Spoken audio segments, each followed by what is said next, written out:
বিভিন্ন সিজনে বিভিন্ন ধরনের ফল খাওয়া হয়েই থাকে। আর এসব ফল দিয়ে যদি বিভিন্ন ধরনের মজার সুন্দর সুন্দর ডেজার্ট এবং নাস্তা বানানো যায় তাহলে তো সোনাই সোহাগা, আর কোনো কথাই হবে না। হ্যালো এভরিওয়ান, কেমন আছেন সবাই? আমার নতুন একটি ব্লগে আপনাদের স্বাগত জানাচ্ছি। আজকে আমি আপনাদের সামনে নিয়ে হাজির হয়েছি দারুণ স্বাদের সুস্বাদু মজাদার একটি কেকের আইটেম নিয়ে। আজকে তৈরি করে দেখাবো আম দিয়ে কেক।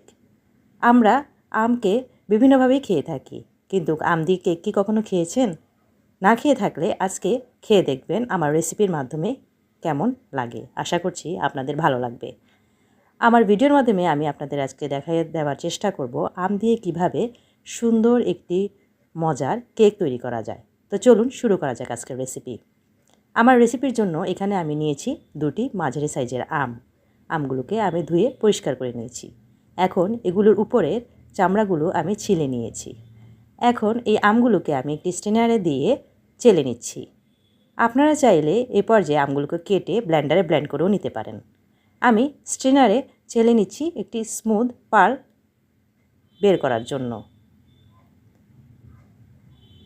আলতো হাতে স্ট্রেনারে আমি দুটি আমকে ছেঁকে নিয়েছি। ছেঁকে নেওয়া হয়ে গেছে। এই পার্ল দিয়েই এখন আমি কেক তৈরি করব। এগুলোকে এক সাইডে রেখে দিয়েছি। এখন একটি ব্লেন্ডার জারে আমি নিয়ে নিলাম 1 কাপ পরিমাণে সুজি।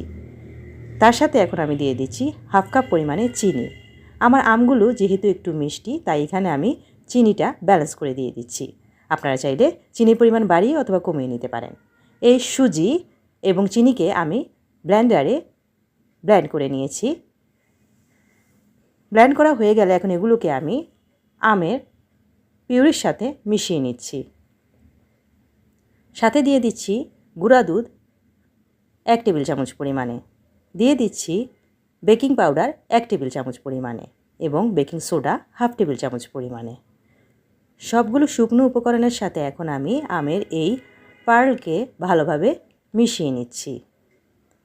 মিশিয়ে নেওয়া হয়ে গেলে তার সাথে দিয়ে দিচ্ছি আমি হাফ কাপ পরিমাণে দুধ।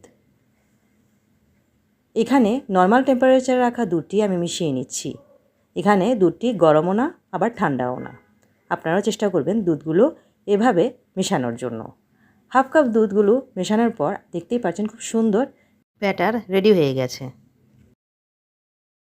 সাথে দিয়ে দিচ্ছি সয়াবিন তেল 2 টেবিল চামচ পরিমাণে। কেকের ব্যাটারটি এখন প্রায় রেডি। আমি ভালোভাবে মিশিয়ে নিচ্ছি সবগুলো উপকরণ একসাথে। মেশানো হয়ে গেছে। এখন আমি একটি